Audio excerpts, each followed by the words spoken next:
Hey there, tech enthusiasts. Welcome back to another helpful tutorial.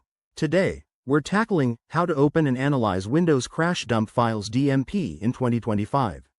If you've ever dealt with a mysterious computer crash, these DMP files are your secret weapon for debugging.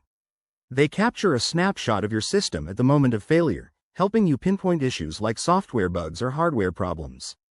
Let's dive right in. First things first, you need to locate your crash dump files.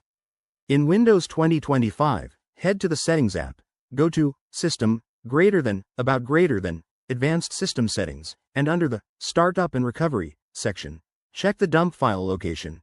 It's usually in C Windows, Minidump. Once you've found it, the next step is opening the file.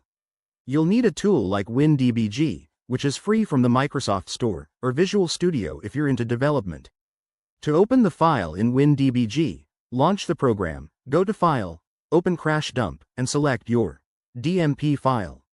It's that straightforward. Now, for analysis. WinDbg will show you a wealth of information, including the stack trace, which lists the sequence of function calls that led to the crash. Look for error codes, module names, and any exceptions. For beginners, use the kd command to get a quick summary. Type analyze v in the command window for a verbose report. This will highlight potential causes, like driver conflicts or memory leaks. In 2025, Windows has improved dump analysis with better integration in the new diagnostics tool, making it even easier.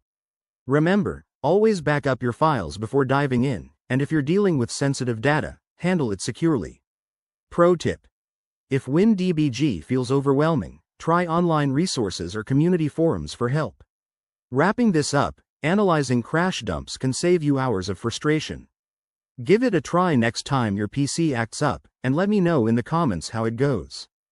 Don't forget to like, subscribe, and hit that bell for more tech tips. Thanks for watching. See you in the next video.